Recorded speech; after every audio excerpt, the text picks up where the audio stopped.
Stocks வாங்கி விற்று தலைவலியோடு இருக்கிற இன்வெஸ்டராக நீங்கள் இருக்க வேணாம்னு நினைக்கிறீங்களா? மியூச்சுவல் ஃபண்டில் தாராளமாக நீங்கள் இன்வெஸ்ட் பண்ணலாம். 1 கோடி என்ற இலக்கை அடையலாம். சில ஆயிரம் சம்பாதிக்கக்கூடிய ஒரு முதலீட்டாளராக நீங்கள் இப்போ இருந்தாக்கணும். லட்சங்களை கடந்து 1 கோடியை நீங்கள் எட்ட முடியும். மைல்ஸ்டோன்ஸ் 12 அதற்கான ஒரு இடம் தான். அது உங்களுக்காக தான் உருவாக்கி இருக்கோம். இந்த பிளாட்ஃபார்ம் மூலமாக நீங்கள் நிச்சயமாக 1 கோடி என்ற இலக்கை அடைய முடியும். ஒவ்வொரு மைல்களாக கடந்து 1 கோடி உங்களுக்கு வந்து சேரும். கீழே உள்ள ஃபார்மை ஃபில் பண்ணுங்க, M2W சேருங்க, நிம்மதியாக இன்வெஸ்ட் பண்ணுங்க.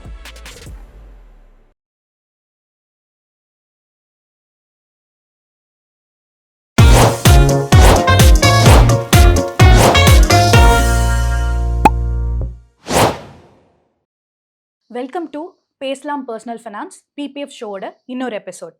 வாங்க கொஸ்டின்ஸ்குள்ள டிரெக்டாக போகலாம். சார், கோல்டு அண்ட் சில்வர் பற்றி நம்ம பிபிஎஃப் ஷோவில் பேசி ரொம்ப நாள் ஆகுது. சில்வர் இடையிலேயே 2 தடவை கீழே இறங்கி திரும்ப மேலே போயிருக்கு. பட் நிறைய இன்வெஸ்டர்ஸ் இன்னும் அந்த சில்வரை ஒரு ஸ்ட்ராங் பாசிட்டிவ் நோட்டோட ஹோல்ட் பண்ணிட்டு இருக்காங்க. அதோட வியூ என்ன சார் உங்களுக்கு? ஒரு சொத்து வகையாக தான் நீங்கள் கோல்டு சில்வரை பார்க்கணும். அது ஒரு தனி சொத்து வகை. அது எப்போ வாங்கணும் அப்படின்னு என்ன கேட்டிங்கன்னா, மற்ற சொத்து வகையினுடைய மதிப்பு ரொம்ப அதிகமாக இருக்கும் போதும் இதனுடைய மதிப்பு ரொம்ப குறைவாக இருக்கும் போதும். பல வருஷங்களுக்கு சில்வரினுடைய விலை வந்து லோவில் தான் இருந்தது, ஏறவே இல்லை.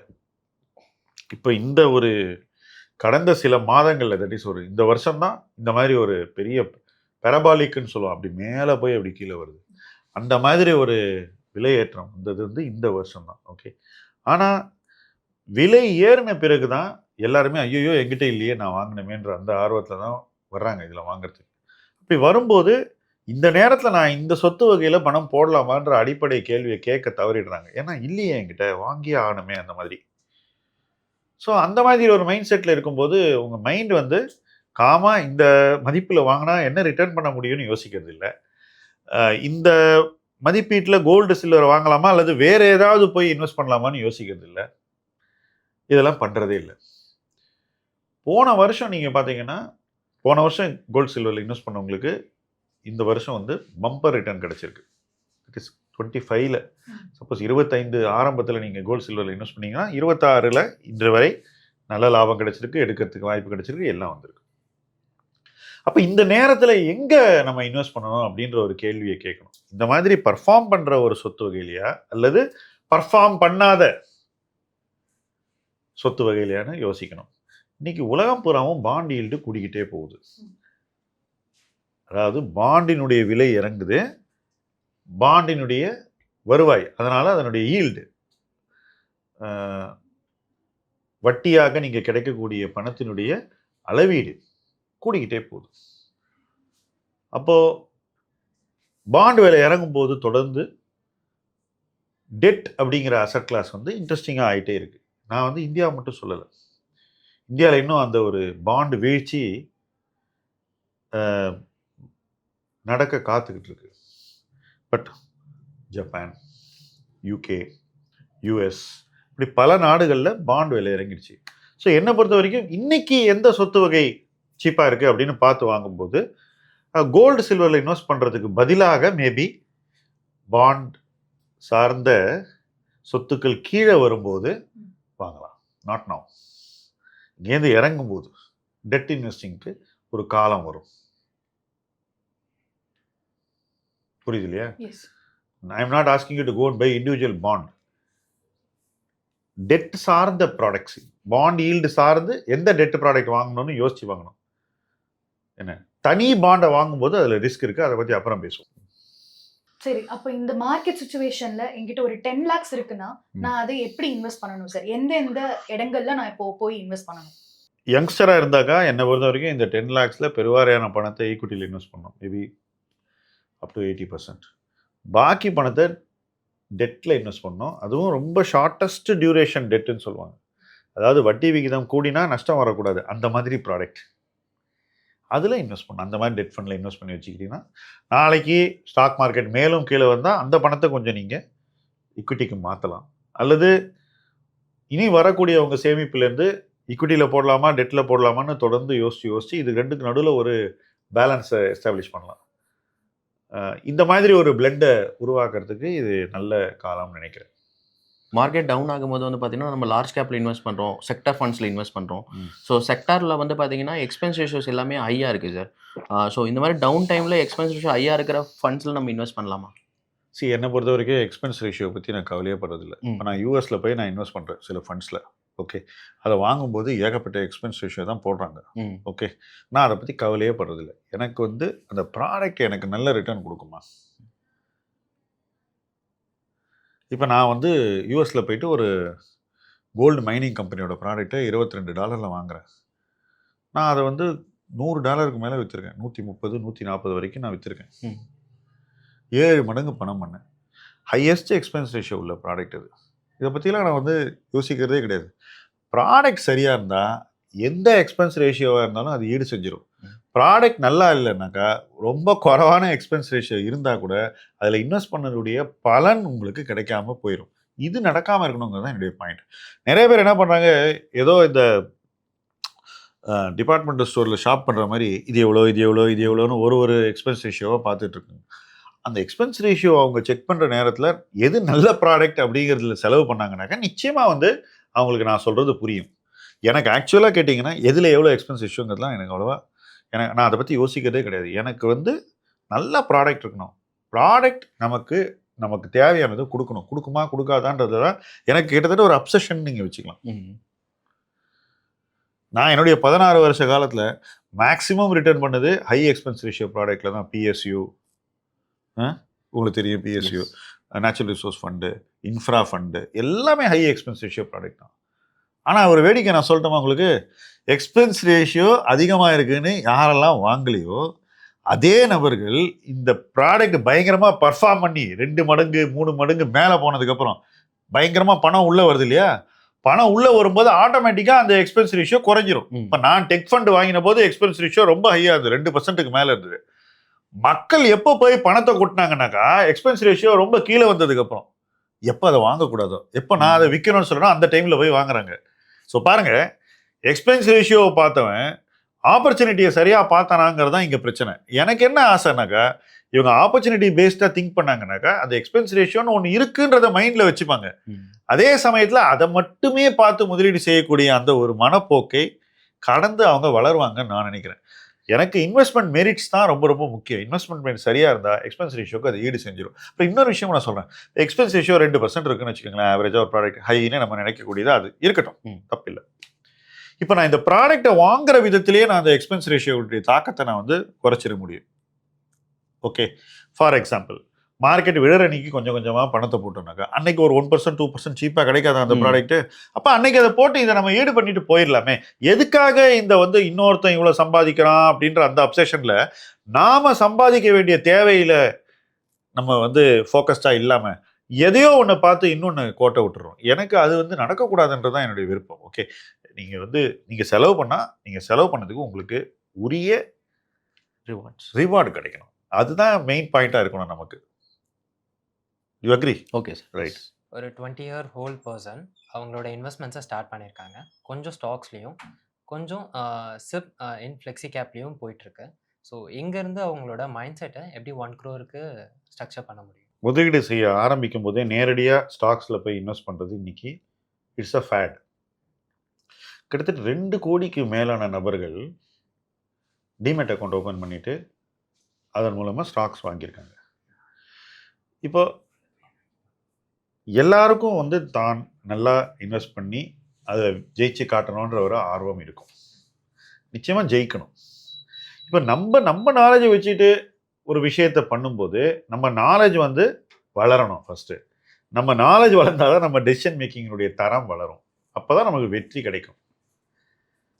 பட் இவங்க பண்ணுறது பார்த்தீங்கன்னா நிறைய எக்ஸ்பெரிமெண்ட், இங்கே கேட்டு அங்கே கேட்டு எப்படியாவது ஒன்று பண்ணி. ஸோ என்னை பொறுத்த வரைக்கும் இந்த எக்ஸ்பெரிமெண்ட்டெல்லாம் நீங்கள் வந்து பேப்பரில் பண்ணலாம், உங்கள் பணத்தை போடாமல் ஃபஸ்ட்டு பண்ணி உங்களால் நல்லா பண்ண முடியுதாங்கிறத நீங்கள் தாராளமாக ஜட்ஜ் பண்ணிக்கலாம். இன்வெஸ்ட் பண்ணுற பணத்தை நீங்கள் வந்து ப்ரொஃபஷ்னலாக ப்ராடக்ட்ஸில் போட்டு அதன் மூலமாக வளர்கிறதா என்னை பொறுத்த வரைக்கும் இட் இஸ் சேஃபர். இப்போ என்ன ஆகுனாக்கா, நீங்கள் சரியான ப்ராடக்ட்ஸை தேர்ந்தெடுத்தீங்கன்னாக்கா நிச்சயமாக உங்களுக்கு சந்தை இறங்கும்போது அதிக பாதிப்பு வராது. ஃபர்ஸ்ட் மார்க்கெட் இறங்கும்போது அப்போ உங்களால் இன்னும் கொஞ்சம் பணம் இன்வெஸ்ட் பண்ணுறதுக்கு உங்களுக்கு தைரியம் இருக்கும். எந்த நேரத்துலையுமே மார்க்கெட் விழும்போது பணத்தை போடுறதுக்கான தைரியத்தை இழக்காமல் முதலீடு செஞ்சீங்கன்னா தான் உங்களால் 1 crore வரைக்கும் உரிய நேரத்தில் ஒரு ஜேர்னியை, ஒரு ட்ராவலை உருவாக்க முடியும். நீங்கள் பண்ணுற விதத்திலேயே உங்களுக்கு அப்பப்போ பயம் வந்துடும். மார்க்கெட் கீழே வரும்போது வேண்டாம்னு நினைப்பீங்க, இருக்கிறதெல்லாம் வெளியே எடுத்துடலான்னு தோணும், எடுத்துருவீங்க. அப்புறம் மார்க்கெட் ஏறி போயிடும், ஐயோ வெளியே வந்துட்டோமே இப்போ உள்ளே போகலான்னு நினைப்பீங்க, காசெல்லாம் கொண்டு போய் திரும்பி போடுவீங்க. இதெல்லாம் நிறைய பேர் பண்ணிட்டு இருக்காங்க. ஏன்னா அவங்களுடைய சைக்காலஜியை வந்து மார்க்கெட் ரொம்பவே வந்து சோதித்து கொண்டே இருக்கிறது. அதுக்கு அவங்களால வந்து ரெஸ்பாண்ட் பண்ண முடியல சரியா. இதெல்லாம் இல்லாமல் பார்த்துக்கணும்னா நீங்கள் வந்து உங்களுக்கு எது சரியான மீடியம், ஸ்டாக்ஸா, மியூச்சுவல் ஃபண்ட்ஸா அல்லது இண்டெக்ஸான்னு நீங்கள் டிசைட் பண்ணிக்கலாம். என்னை பொறுத்த வரைக்கும் அந்த டெசிஷன் வந்து உங்களுடைய வாழ்க்கையை சிம்பிளிஃபை பண்ணணுன்றது தான் என்னுடைய ஒரே தேவை. நீங்கள் வாழ்க்கையை காம்ப்ளிமெண்டேட் பண்ணிவிட்டு ஆஃபீஸில் போய்ட்டு வேலை செய்ய முடியாமல் டென்ஷன் ஆகி மார்க்கெட்டை பார்த்துக்கிட்டு இருந்தீங்கன்னா அது உங்களுக்கு முதலீட்லேயும் வெற்றி கொடுக்காது, உங்கள் கரியர்லேயும் வந்து உங்களுக்கு உரிய வளர்ச்சியை கொடுக்காது. ஸோ நிறைய பேர் என்ன பண்ணாங்கன்னா இதில் ரொம்ப உள்ளே போயிட்டாங்க, அப்சஸ் ஆகிட்டாங்க. ஆனால் அந்த அப்சஷனை வந்து ஒரு வெற்றியாக மாற்றுறதுக்கான திறன் வளர்ப்பு அதெல்லாம் இன்னும் பண்ணல. நாலேஜ், ஸ்கில் இதெல்லாம் வளர்த்துக்கல. ஸோ அது வளர்க்குறதுக்குள்ளே நிறைய ரிஸ்க் எடுக்கும்போது அதில் சில எதிர்மறையான விளைவுகள் வரும்போது அவங்க மார்க்கெட்டை விட்டே வெளியேறக்கூடிய ஒரு சூழ்நிலை வருது. எனக்கு இது நடக்கவே கூடாது அப்படின்றது தான் ஒரு தேவை. யாரும் வெளியே போகக்கூடாது. அப்போ அவங்க வந்து எங்கே அவங்களுக்கு கம்ஃபர்ட் இருக்கோ அந்த இடத்துல இன்வெஸ்ட் பண்ணிவிட்டு ஒரு நல்ல மேனேஜரோட ட்ராவல் பண்ணது தான் எனக்கு பெட்டர். இல்லை மேனேஜரே வேணும்னா இண்டெக்ஸோட ட்ராவல் பண்ணுறது it's okay with me. But இந்த டைரக்ட் ஸ்டாக்குன்றது எல்லாராலையும் செய்யக்கூடிய ஒரு விஷயம் இல்லை, ரொம்ப டஃப்பான ஒரு விஷயம். அப்போ அந்த விஷயத்தை பண்ணுறதுக்கு முன்னாடி நீங்கள் உண்மையிலேயே ப்ரிப்பேர்டாக இருக்கீங்களா அதை செய்யறதுக்கு நீங்கள் யோசிச்சு தான் செய்யணும்னு நான் சொல்லுவேன். ஃபுல்லி ப்ரிப்பேர்டாக இருக்கேன். இப்போ நான் வந்து ஸ்டாக் மார்க்கெட்டுக்கு வந்தேன். நான் வந்து ஒரு 3500 ஃபஸ்ட்டு இன்வெஸ்ட் பண்ணேன். 10,000 இன்வெஸ்ட் பண்ணுறதுக்கே கஷ்டமாக இருந்தது. அப்புறம் ஸ்லோவாக கொஞ்சம் கொஞ்சமாக 5,000 10,000 இன்வெஸ்ட் பண்ணி அந்த விலைக்குள்ளே என்ன ஸ்டாக்கை வாங்க முடியும்னு பார்த்து இதுதான் என்னுடைய ஜேர்னி. இன்றைக்கி இருக்கக்கூடிய இந்த 2 கோடி பேரில் பல பேருக்கு இதுதான் ஜேர்னியாக இருக்கும், ஒன்றும் வித்தியாசம் இல்லை. இப்போ ஒரு 2 lakhs நான் இன்வெஸ்ட் பண்ணுறதுக்குள்ளேயே என்ன மார்க்கெட் பயங்கரமாக மேலே போச்சு. அது மேலே போகும்போது எனக்கு என்ன தோணுது, பா நம்மளால் இது நல்லா செய்ய முடியும், ஓகே நம்மளை யாரும் மிஞ்சறதுக்கு இல்லை, யாரும் நமக்கு காம்படிஷன் இல்லை, நம்மளால் நல்லா பண்ண முடியுன்ற ஒரு கான்ஃபிடன்ஸ் வருது. இதுதானே நிறைய பேருக்கு வந்திருக்கு. பட் அந்த நேரத்தில் ஒரு கிராஷ் வருது. அப்படித்தான் நடக்கும். இப்போவும் அதான் நடந்திருக்கு. இந்த கிராஷ் வரும்போது உங்கள் போர்ட்ஃபோலியோ உச்சத்தை தொட்டு அங்கேருந்து நேராக கீழே வந்துடுது. கீழே வரும்போது தான் நமக்கு கன்ஃபியூஷன் வருது, என்ன பண்ணுறது, எந்த ஸ்டாக்கை விற்கிறது, எப்படி இதை மாற்றி அமைக்கிறது, இருக்கிற போர்ட்ஃபோலியோ சரியான போர்ட்ஃபோலியோவா, இதில் எத்தனை தப்பு இருக்குது, நம்ம என்னென்னவோ நினச்சதெல்லாம் வாங்கி சேர்த்துட்டோமே, இது ஏன் இந்த ஸ்டாக்ஸ் எல்லாம் விழுது, இப்படி நம்ம சரியாக தான் பண்ணிகிட்டு இருக்கோமா, நம்ம என்ன தப்பு பண்ணுறோம், அப்படி நிறைய கன்ஃபியூஷன் மைண்டில் வந்துடும். அப்போ அந்த பர்சன் என்ன பண்ணுவாங்கன்னா அதுக்கப்புறம் திரும்பி இன்வெஸ்ட் பண்ணுறதுக்கு தயக்கம் காட்டுவாங்க. ஸோ அந்த கீழே வந்து இல்லையா மார்க்கெட்டு, அந்த வாய்ப்பை கம்ப்ளீட்டாக விட்டுருவாங்க. இதுதான் மார்ச் மாதத்தில் பல பேருக்கு நடந்தது, பலருக்கும் நடந்தது. இப்போ திரும்பி அதே நபர் ஒரு கான்ஃபிடன்ஸோட இன்னைக்கு இன்வெஸ்ட் பண்ண ரெடியாக இருக்கலாம். பட் அந்த பீரியடில் அதை பண்ணலை, அந்த வாய்ப்பை நழுவ விட்டாச்சு. இது நடக்கவே கூடாதுன்றது தான் என்னுடைய point of view. Okay, so ஒரு யங்ஸ்டர் அல்லது ஒரு கொஞ்சம் பணம் வச்சு இன்வெஸ்ட் பண்ணுறவங்கலாம் இது நடக்காமல் பார்த்துக்க வேண்டிய ஒரு தேவை இருக்குதுன்னு நான் சொல்லுவேன். அப்போ என்ன ஆகும்னா மார்க்கெட் கீழே வரும்போதெல்லாம் கொஞ்சம் கொஞ்சமாக பணத்தை இன்வெஸ்ட் பண்ணி அவங்க வந்து கான்ஃபிடன்ஸை இழக்காமல் இன்வெஸ்ட் பண்ணுவாங்க. அது ரொம்ப இன்றியமையாதது final outcome. Your confidence should never go down when the market is fearful. மார்க்கெட்டில் அச்சம் உச்சத்தில் இருக்கும்போது நீங்கள் கெத்தாக நின்று இன்வெஸ்ட் பண்ணணும். அப்போ அதுக்கான ஒரு திறன் வளர்க்கப்பட வேண்டும், அதற்கான தைரியம், ஊக்கம் உருவாக வேண்டும் உங்களுக்குள்ள. அந்த நேரத்தில் உங்கள் முன்னாடி ஒரு வாய்ப்பு வரும்போது அந்த வாய்ப்பு சரியாக தப்பான்னு யோசித்து அதில் பணம் போடுறதுக்கு உங்களுக்கு உரிய ப்ரிப்ரேஷன் இருக்கணும், தைரியம் இருக்கணும், துணிச்சல் இருக்கணும், முடிவெடுக்கும் திறன் இருக்கணும், ஃபாஸ்ட்டாக டெசிஷன் எடுக்கணும். இதெல்லாம் தேவை. இதையெல்லாம் இன்றைக்கி ஒரு யங்ஸ்டர் வளர்த்துக்கிட்டாக்கா நிச்சயமாக அவங்க ஒரு நல்ல இடத்துக்கு போக முடியும். ஒருவேளை அவங்களால இதெல்லாம் நேரடியாக பண்ண முடியலன்னா யார் அந்த முடிவுகளை சரியாக எடுக்கிறாங்களோ அவங்களோட அப்படியே ட்ராவல் பண்ண வேண்டியதான். There is no problem. அது வந்து உங்கள் ஃப்ரெண்டாக இருக்கலாம், நல்ல இன்வெஸ்டராக இருக்கலாம், ஒரு நல்ல ஃபண்ட் மேனேஜராக இருக்கலாம். ஏன்னா நிறைய பேர் எனக்கு தெரிஞ்சு இந்தியாவில் குறிப்பிட்ட 2-3 ஃபண்ட் மேனேஜர்ஸோட 20-25 வருஷம் ட்ராவல் பண்ணி நல்ல ரிட்டர்ன் எடுத்துட்டாங்க. அதுவும் ஒரு நல்ல ஸ்ட்ராட்டஜி தான், ரைட்? நீங்களே பண்ணலாம், அதுவும் தப்பு இல்லை. அதுக்கான ப்ரிப்ரேஷன் இருந்தால் எதை வேணால் செய்யலாம். இப்போ நான் யார்கிட்டையும் போகலைங்க, நானே கற்றுக்கிட்டு அடிபட்டு கீழே விழுந்து எழுந்து எந்த தப்பு பண்ணக்கூடாதுன்றது யோசித்து வருஷக்கணக்காக, ஏன்னா அப்போல்லாம் வந்து மார்க்கெட் கீழே விழுந்தால் எந்திரிக்கவே எந்திரிக்காது. 2-3 வருஷம் நம்ம வந்து வருந்தியே வாழணும், வருந்தி திருந்தணும். ரைட், ஃபஸ்ட்டு வருந்தணும், அப்புறம் திருந்தணும். என்ன அப்படி வருந்தி திருந்தும் போது என்ன நம்ம தெரிஞ்சுக்கணுன்ற ஒரு தேடலில் போயிடுவோம். இதெல்லாம் நம்ம தெரிஞ்சுக்கணும், இந்த இண்டஸ்ட்ரியை புரிஞ்சுக்கணும், இதை புரிஞ்சுக்கணும், இந்த கம்பெனியை புரிஞ்சுக்கணும், நமக்கு இந்த ஸ்கில் இல்லை, இந்த ஸ்கில்லை நம்ம உருவாக்கிக்கணும், இதெல்லாம் பண்ணிகிட்டே இருக்கணும். காசு இருக்காது. இந்த ஸ்கில்லை உருவாக்கிட்டு காசு வரும்போது அந்த கொஞ்சம் காசு எடுத்து சரியான இடத்துல போடணும்.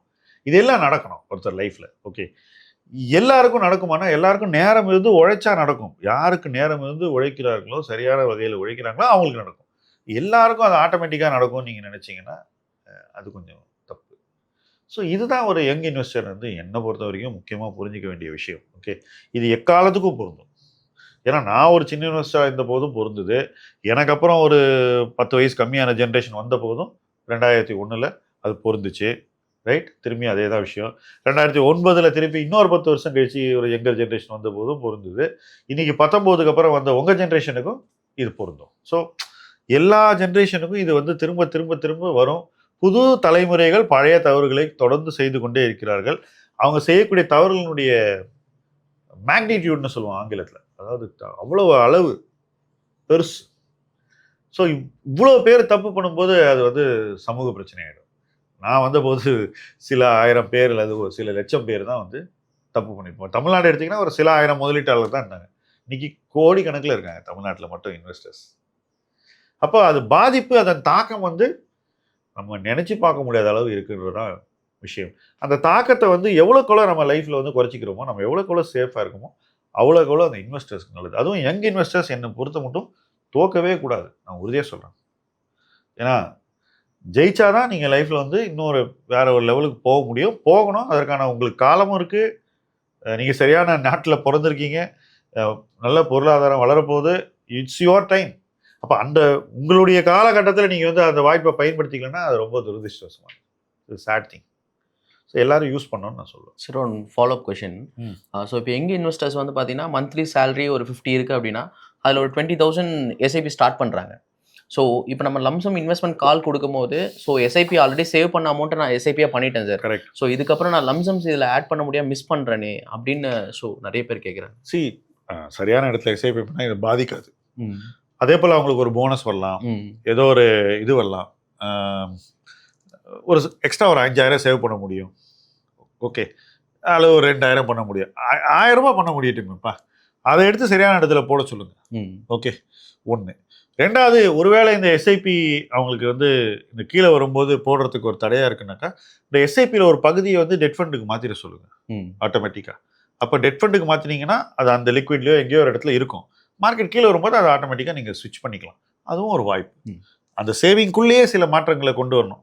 அப்படி வருத்தப்படுறவங்களுக்கு இல்லை எக்ஸ்ட்ரா சேவ் பண்ண முடிஞ்சால் அந்த பணத்தை நீங்கள் கொண்டு வரலாம். இதில் வந்து இந்த 20,000 எஸ்ஐபி பண்ணுறவங்க நான் பார்த்தா மட்டும் சொல்கிறேன், வெளியில் ஏதோ ஒரு ஸ்டாக் போர்ட்ஃபோலியோ ரேண்டமாக வச்சுருப்பாங்க, 4-5 பிளாட்ஃபார்மில் அங்கங்கே கொஞ்சம் கொஞ்சம் இன்வெஸ்ட்மெண்ட்ஸ் வச்சுருப்பாங்க. கரெக்டாக இல்லையா? கரெக்ட். எல்லா பிளாட்ஃபார்ம்லேயும் அக்கௌண்ட் ஓப்பன் பண்ணி அங்கே கொஞ்சம் இங்கே கொஞ்சம் அங்கே கொஞ்சம் இங்கே கொஞ்சம், அது எல்லாம் ஆஸ்டம் டு டேக் ஸ்டாக். அதில் சில விஷயங்கள் விற்க வேண்டியது இருக்கும், பொருத்தம் இல்லாத முதலீடுகளாக இருக்கும், அவங்களுக்கு சரியான லாபத்தை கொடுக்காத அல்லது அவங்களுக்கு நல்ல ரிசல்ட்டை கொடுக்கக்கூடிய தகுதி இல்லாத ப்ராடக்ட்ஸாக இருக்கலாம், தப்பான தேர்வுகளாக இருக்கலாம். அங்கே இதெல்லாம் பணத்தை எடுத்து இவங்களை ரெடியாக வச்சுக்க சொல்லுங்கள். இந்த எஸ்ஐபி ஓடிக்கிட்டே இருக்கட்டும், இந்த வெளியில் இருக்கக்கூடிய உபரி பணம் இருக்கு பாருங்க, அதெல்லாம் சரியான இடத்துல லிக்விடேட் பண்ணி வச்சுக்கிட்டாங்கனாக்கா மார்க்கெட் இறங்கும்போது கொஞ்சம் கொஞ்சமாக போடுறதுக்கு வசதியாக இருக்கும். எஃபிஷியன்சி இன்சைட் த போர்ட்ஃபோலியோ ரொம்ப முக்கியம். இப்போ மார்க்கெட் கிராஷ் ஆகிடுச்சுன்னு வச்சுக்கோ, இப்போ என்னை போன்ற முதலீட்டாளர்கள் எனக்கு பணம் அப்படியே எங்கேயாவது வச்சுருக்கோமா எடுத்து போடுறதுக்கு? இருக்காது. பணம் எல்லாத்தையுமே இருக்காது. எப்போவுமே நமக்கு மார்க்கெட் கீழே வரும்போது நம்மளுடைய ஐடியாஸ் நிறைய இருக்கும். நமக்கு இது இங்கே பண்ணலாம், அங்கே பண்ணலாம், இங்கே இன்வெஸ்ட் பண்ணலாம்னு ஐடியாஸ் நிறைய இருக்கும், பணம் இருக்காது. அப்போ நம்ம என்ன பண்ணுவோம், வேறு ஏதாவது ஒரு சொத்து வகையிலேருந்து மாற்றி ஈக்குவிட்டி கொண்டு வருவோம். உதாரணத்துக்கு நான் டெட்லேருந்து கொண்டு வருவேன் யூஸ்வலாக. அப்போல்லாம் எனக்கு பிபிஎஃப் இருக்குன்னா பிபிஎஃப் அக்கௌண்ட்டை க்ளோஸ் பண்ணி அந்த பணத்தை எடுத்து ஈக்விட்டியில் போட்டுருவேன். அதே போல் என்எஸ்எஸ் என்எஸ்சி இருந்ததுன்னா சின்ன அமௌண்ட், இருந்தாலும் அந்த சின்ன அமௌண்ட் ஒரு 20,000 இருந்தால் அந்த 20,000 எடுத்து இங்கே போடுவோம். இப்படி ஒன்று ஒன்றா பண்ணணும்.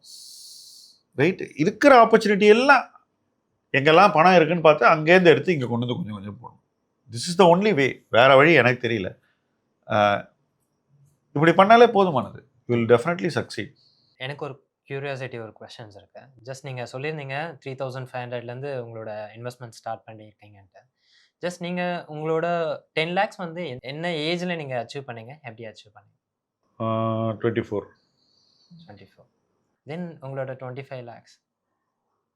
ஸோ நான் மார்க்கெட்டுக்கு வந்தபோது நான் ஃபஸ்ட்டு 3500 போட்டேன். அப்புறம் ஸ்லோவாக அங்கே எங்கே 5000 10,000. அப்போல்லாம் ஷேர் 5000க்கு தேடி பிடிக்கணும். எல்லா ஷேரும் விலை கூட இருக்கும். இப்போ ஐடிசி வாங்கணும்னா அன்றைக்கி வந்து 28,000 இருக்கணும் மினிமம். ஒரு லாட்டு தான் வாங்கணும். 100 ஷேர் மினிமம் வாங்கிக்கணும். இப்போ வாங்குற மாதிரி ஒரு ஷேர் 2 ஷேர்லாம் அப்போ இல்லை. டிமேட்லாம் கிடையாது. ஸோ 28,000 வச்சு நான் எங்கே வாங்குறது? ஸோ இந்த ஆட் லாட்னு கிடைக்கும். ஸோ அதில் கொஞ்சம் கொஞ்சம் 5 10 ஏதோ கொஞ்சம் கொஞ்சம் வாங்குறது. அந்த மாதிரி பாண்ட்ஸ் ஒரு ஆட் லாட் வந்தது. அதாவது இன்றைக்கி யூனிலீவர், ஹிந்துஸ்தான் யூனிலீவர், இந்த மாதிரி கொஞ்சம் கொஞ்சம் ஒரு 28 ஷேர் யாரோ கொடுக்குறாங்க. அதெல்லாம் தேடி தேடி போய் வாங்குவோம். ஏன்னா நம்ம வசதிக்கு ஏற்ற வாங்கணும்ல. இப்போ எப்படி நம்ம துணி வாங்கணும்னா எங்கே சேல் இருக்கோ அங்கே போய் வாங்குறோம்ல, அந்த மாதிரி எங்கே வந்து மதிப்பு கம்மியாக கிடைக்குதோ அந்த இடத்துல போய் வாங்குறது. ஸோ அப்படியே ஸ்லோவாக ஒரு போர்ட்ஃபோலியோ பில்டப் பண்ணுறது. லக்கிலி 1990 இன்வெஸ்ட் பண்ண ஆரம்பிக்கிறோம். 1991 லிபரலைசேஷன் நடக்குது. 1992 பூம், ஹர்ஷத் மேத்தா பூம் வருது.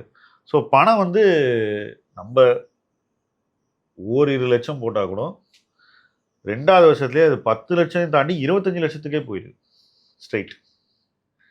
போயிட்டு ஹர்ஷத் மேத்தா ஸ்கேம் வந்தவுடனே கிராஷ் ஆகுது.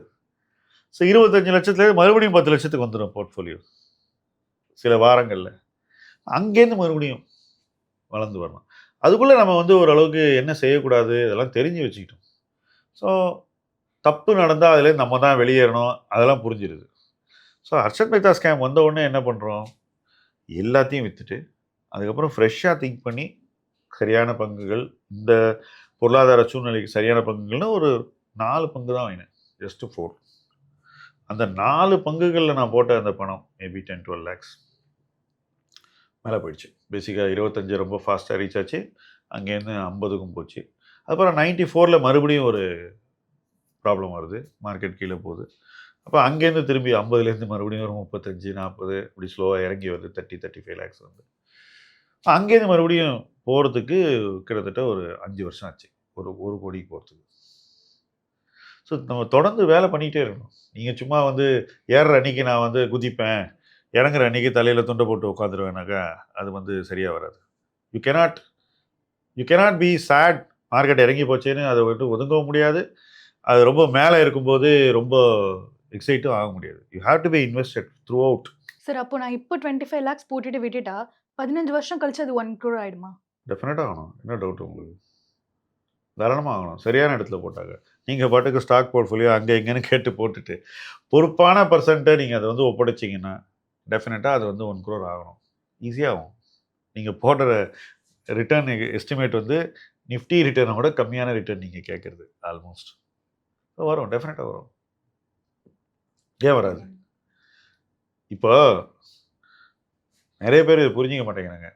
நீங்கள் போடுற பணத்தில் நீங்கள் 1 கோடி ரூபா போடுன்னு நான் தொடர்ந்து மைல்ஸ்டோன்ஸ் ஹெல்த்தில் சொல்லிட்டு இருக்கேன். உங்கள் பணம் 1 கோடி. நிறைய பேருக்கு அது பிடிக்கல. ஏன்னா மார்க்கெட் தான் ரிட்டர்ன் கொடுக்குது, நீங்கள் எதுக்கு என்ன அவ்வளோ பண்ண சொல்லுங்கள், நான் ஏன் இவ்வளோ கஷ்டப்படணும்? ஆக்சுவலாக உங்கள் எல்லாராலையுமே ஸ்லோவாக சேவ் பண்ணி நீங்கள் வளர வளர உங்களால் 1 கோடி சேமிக்க முடியும். நீங்கள் 1 கோடி சேமிச்சிங்கன்னா அந்த 1 கோடியை எட்டும்போது, தட் இஸ் நீங்கள் சேமித்த பணத்தின் அளவு 1 கோடி எட்டும்போது உங்கள் கிட்ட இருக்கிற பணம் 1 கோடி இருக்காது. 2, 2.25, 2.5, மேபி ஈவன் 3 இருக்கலாம், தெரியாது காலச்சூழலுக்கு ஏற்ப. அப்போது உங்களுக்கு ஒரு வீடு வாங்கணும்னு வச்சுக்கோங்களேன், அந்த லாபத்துலேருந்தே நீங்கள் வீடை வாங்கிடுவீங்க. நல்லா புரிஞ்சுக்கங்க. ஒரு 1.5 கோடிக்கு ஒரு வீடு வாங்கினோன்னா போர்ட்ஃபோலியோலேருந்தே எடுத்து நீங்கள் வாங்கிடுவீங்க. ரொம்ப சிம்பிள். 22 வயசில் ஒருத்தர் ஆரம்பித்தா 35 36 அவங்க வந்துட்டான்னா அந்த இடத்துக்கு அவன் சொந்த காசுலேயே அதை வாங்கிடுவான் அந்த வீடு. அதுக்கப்புறமா அவங்கள்ட்ட 1.5 கோடி பணம் இருக்கும், ஒரு 1 கோடி பணம் இருக்கும், வாட் எவர் பேலன்ஸ் இருக்கும். அதுக்கப்புறம் அவன் தொடர்ந்து இன்வெஸ்ட் பண்ணக்கூடிய பணம் எல்லாமே அவனுடைய ரிட்டையர்மெண்ட்டுக்கோ அல்லது பிள்ளைகள் படிப்பு, கல்வி, கல்லூரி அப்படி போயிட்டுருக்கும். ஸோ இதில் இப்போ நான் சொன்ன ஸ்டோரியில் பாருங்கள், இன்ட்ரெஸ்ட் எக்ஸ்பெண்டிச்சரே அவன் லைஃப்பில் வந்திருக்காது. நல்லா புரிஞ்சுங்க. உங்களுடைய வாழ்க்கையில் வட்டியின் பங்கு ரொம்பவும் குறைஞ்சிரும். மேபி ஒரு 2 வீலர் வாங்கினா ஒரு இஎம்ஐ கட்டுவீங்க, ஒரு 3 வருஷம் 4 வருஷம் 5 வருஷத்துக்கு. That's all. அப்படிப்பட்ட இடத்துக்கு ஒருத்தன் வந்துட்டானா அவனுடைய சேமிப்பு பூராவே அவனுடைய எதிர்காலத்துக்கு காம்பவுண்டிங் மூலமாக பெட்டராக ஒர்க் பண்ணுது. Money works better for him. Okay, so இதுதான் வந்து இந்த உங்கள் சேவிங் 1 crore வரதுனுடைய இது. சப்போஸ் உங்களுக்கு ஏற்கனவே உங்கள் அப்பா அம்மா கொடுத்த வீடு இருக்குது, அதில் அவங்களோட இருக்கிற வீடு இருக்குது, அது உங்களுக்கு தான் வரப்போது, வீடு வாங்க வேண்டிய தேவையே இருக்காது. அது நிறைய பேருக்கு இருக்குது யங்ஸ்டர்ஸ்க்கு. இப்போ அவன் 1 கோடி சேமிக்கிறான்னு வச்சுக்கோங்களேன், அவன் அந்த சேமிப்பு 2, 2.25 கோடி ஆச்சுன்னா இட் பிகம்ஸ் 250,000. நீ 25 லட்ச ரூபா விடுறதுக்கு பதிலாக அந்த 250,000 நீ 15 வருஷம் விட்டேன்னாக்கா நீ $1 மில்லியனர் ஆகிடுவ. 10 கோடி ரூபாய்க்கு போயிடுவேன். நீ யோசிச்சுப்பார். நீ 25 லட்சம் 1 கோடிக்கு போகலான்னு சொல்கிறேன். நான் சொல்கிறேன் நீ 1 கோடி சேவ் பண்ணு, அது 2.5 கோடி ஆயிடுச்சுன்னா அந்த 2.5 கோடியை நீ விட்டுரு, அது 10 கோடிக்கு போகும். Time will do the wonder. அதனுடைய ரிசல்ட் உங்களுக்கு எடுத்து கொடுக்கும். ஸோ நான் வந்து 10 கோடி அப்படின்னு பேசாமல் 1 கோடி சேவ் பண்ணுன்னு சொல்கிறதுக்கான காரணம் என்னென்னா, ஆட்டோமேட்டிக்காக அந்த பர்சனை அந்த ட்ராக்ல போய் உட்கார வச்சிருவேன். இதான் ரீசன், வேற ஒன்றும் கிடையாது. இன்னொன்று, நம்ம ரிட்டர்னை பற்றியே யோசிக்கிறது அர்ச்சனா. என்னை பொறுத்த மட்டும் நான் என் லைஃப்பில் இன்னி வரைக்கும் என்னுடைய பர்சனல் ரிட்டர்ன் இவ்வளோ பண்ணோம் அவ்வளோ பண்ணோன்னு எனக்கு கணக்கே கிடையாது, பண்ணதே கிடையாது. ஆனால் என் ரிட்டர்ன் கம்மியாக இருந்ததே கிடையாது. என்ன ரீசன்னாக்கா, நம்ம இன்வெஸ்டிங்கை எவ்வளோ குவாலிட்டியாக பண்ணுறோன்றதுல தான் அப்சஷன் இருக்கு. நம்ம ஒழிய எவ்வளோ வருதுன்னு தட் ஓன்ட் ஹெல்ப். நீங்கள் எல்லா தீவிரத்தையும் இன்வெஸ்ட்மெண்ட் குவாலிட்டியில், டெசிஷன் மேக்கிங்கில், ப்ராசஸை ரன் பண்ணுறதுல எப்படி முதலீடு செய்கிறீங்கிறதுல அந்த அப்சஷனை காட்டுங்க. ஆட்டோமேட்டிக்காக உங்களுக்கு ரிட்டர்ன் வரும். அது இண்டெக்ஸ்லேயும் வரும், செக்டோரல் ஃபண்ட்லேயும் வரும், தீமேட்டிக் ஃபண்ட்லேயும் வரும், லார்ஜ் கேப்லேயும் வரும். எங்கே வேணால் நீங்கள் சம்பாதிக்கலாம். இடம் மாறிக்கிட்டே இருக்கும், ஆனால் அவுட்கம் உங்களுக்கு கிடைக்க வேண்டியது கிடைச்சிக்கிட்டே இருக்கும், அதுக்கு மேலேயே கிடைக்கும். ஸோ இந்த ரிட்டர்னை பற்றி ரொம்ப கவலைப்படாமல் நம்ம எப்படி இன்வெஸ்ட் பண்ணுறோங்கிறதுல அதே கவலையை நம்ம வந்து திசை மாற்றி அதில் ஃபோக்கஸ் பண்ணோம்னாக்கா நிச்சயமாக எல்லாருமே அவங்களுடைய சேவிங்ஸை சரியான வழியில் காம்பவுண்ட் பண்ணி பணத்தை தங்களுக்கு வேலை செய்ய வைப்பாங்க. You have to make money work for you. ரொம்ப சிம்பிள்.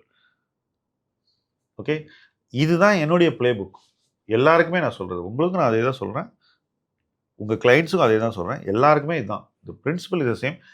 எனக்கும் அது பொருந்தும், என் குழந்தைங்களுக்கும் பொருந்தும், கேமராமேனுக்கும் பொருந்தும். Got it. So don't worry about return. நல்ல இடத்துல கரெக்டாக இன்வெஸ்ட் பண்ணுங்கள், ஆட்டோமேட்டிக்காக வரும் ரிட்டர்ன். ஸோ நம்ம இன்வெஸ்டர் ஒருத்தர் வந்து பார்த்தீங்கன்னா இப்போ செப்டம்பரில் ரிட்டையர் ஆக போகிறார் சார். ஸோ அவருக்கு ரிட்டையர்மெண்ட் கார்பஸாக 30 to 40 lakhs வரப்போகுது. சரி, ஸோ பென்ஷனாகவும் வந்து பார்த்தீங்கன்னா 60,000 மந்த்லி வரப்போகுது. Very good. ஸோ இப்போ அந்த ரிட்டையர்மெண்ட் கார்பஸை க்ரோ பண்ணுறதுக்கு அவர் எப்படி இன்வெஸ்ட் பண்ணணும்? ரொம்ப தெளிவாக 60,000 ரூபாயில் அவரால் அவங்க ஃபேமிலி ரன் பண்ண முடியும். கரெக்டாக பென்ஷன்லேயே அவர் வாழ முடியும், கம்ஃபர்டபுளாக குடும்பம் நடத்த முடியும், கொஞ்சம் உபரி பணமும் கொஞ்சம் இருக்கும். So is very comfortable. அப்போ இந்த கார்பஸை ரொம்ப சேஃபாக இன்வெஸ்ட் பண்ணி என்ன அட்லீஸ்ட் ஒரு 6 இயர்ஸ்க்கு ஒரு தடவை டபுள் பண்ணுற அளவுக்காவது ஒரு பொருளாதார வாய்ப்புகளை தேடினான்னாக்கா 12 வருஷத்தில் இவர்கிட்ட இந்த 40 லட்சங்கிறது வந்து 1.5 கோடி ஆகிடும், 1.6 crore ஆகிடும், 2 வாட்டி டபுள் ஆகிடும் குறைஞ்சபட்சம். நான் சொல்கிறது 12 வருஷங்கிறது ரொம்ப நான் ஒரு சேஃப் இன்வெஸ்டிங் பாத்தில் நான் சொல்கிறேன். அதே சமயத்தில் இந்த பணத்தை வச்சுட்டு ஹை ரிஸ்க் இன்வெஸ்டிங் பண்ணவே கூடாது. ஏன்னா இது உங்களுடைய வாழ்க்கை பூரா நீங்கள் சம்பாதிச்ச பணம். இதை கொண்டு போய் யாருக்காவது கடன் கொடுக்கறது, அதிக வட்டிக்கு கிடைக்கிற டெபாசிட்டில் போடுறது, அப்புறம் ஏதாவது தெரிஞ்சவனுக்கு கடன் கொடுக்குறது, அப்புறம் கந்து வட்டிக்கு விடுறது, அப்புறம் சீட்டில் போடுறது, இது எதையுமே செய்யக்கூடாது. சேஃபஸ்ட் பிளேஸில் தட்டினா அடுத்த நாள் காலைல பேங்க் அக்கௌண்ட்டுக்கு பணம் வர்ற மாதிரி ஒரு இடத்துல போட்டு வச்சுட்டு அங்கேருந்து நீங்கள் வந்து 2 முறை அந்த பணத்தை டபுள் பண்ணணும். 60 வயசில் ஒரு ரிட்டையர் ஆகிறன்னு வச்சுப்போம், இல்லை 58 ரிட்டையர் ஆகிறன்னு வச்சுப்போம், 58 வச்சுப்போம். 58 ரிட்டையர் ஆகிறவங்க கிட்ட 70 வயசில் ₹1 நீங்கள் ரிட்டையர் பண்ணுறச்சே இருந்துச்சுனாக்கா உங்ககிட்ட ₹4 இருக்கணும் 70 வயசில். இப்போ இதை நீங்கள் இன்னும் பெட்டராக சேஃபாக கரெக்டாக பண்ணிங்கன்னா இதை விட அதிகமான ஒரு இடத்துக்கும் போக வாய்ப்பு இருக்கலாம். பட் கண்ட்ரோல்டாக பண்ணணும். என்னை பொறுத்த வரைக்கும் இது வந்து நம்ம வாழ்நாள் பூரா இந்த பணம் நமக்கு வேலை செய்யணும். நமக்கு அப்புறமும் யார் நம்மளுடைய சக்ஸஸஸ் அவங்களுக்கு போகணும். நாமினி, சக்ஸஸர், யாரை வேணால் சொல்லுங்கள். அது ஒய்ஃபாக இருக்கலாம், குழந்தைங்களாக இருக்கலாம், கிராண்ட் சில்ட்ரனாக இருக்கலாம். நீங்கள் யார் கொடுக்கணும்னு நினைக்கலாம் அவங்களுக்கும் அந்த பணம் போகணும். அவங்க லைஃப்லேயும் அது காம்பவுண்டிங் வேலையை பண்ணணும். காம்பவுண்டிங்கிறது ஏதோ ஒரு 5 வருஷம் நடக்க வேண்டிய ஒரு விஷயம், ஒரு 3 வருஷம் நடக்க வேண்டிய விஷயம் அப்படி இல்லை. நம்ம வாழ்நாள் பூரா நடக்க வேண்டிய ஒரு விஷயம். நம்ம வாழ்நாளுக்கு அப்புறமும் அந்த பணம் காம்பவுண்டிங்கில் இருக்கணும். நம்ம இல்லைனா கூட பணம் காம்பவுண்ட் ஆகணும். அப்படிப்பட்ட ஒரு இடத்துல ஒரு ரிட்டையரி டெஃபினட்டாக தன் பணத்தை போடணுன்றது என்னுடைய கருத்து. சார், ஸோ நம்மளோட நிறைய இன்வெஸ்டர்ஸ் கிட்ட ஒரு கேள்வி இருக்கு. நம்ம ஷரியா இன்வெஸ்ட்மெண்ட்ஸ் பண்றோமா? M2W அதை சப்போர்ட் பண்ணுதா? நிறைய நண்பர்களுக்கு பண்ணியிருக்கோம்.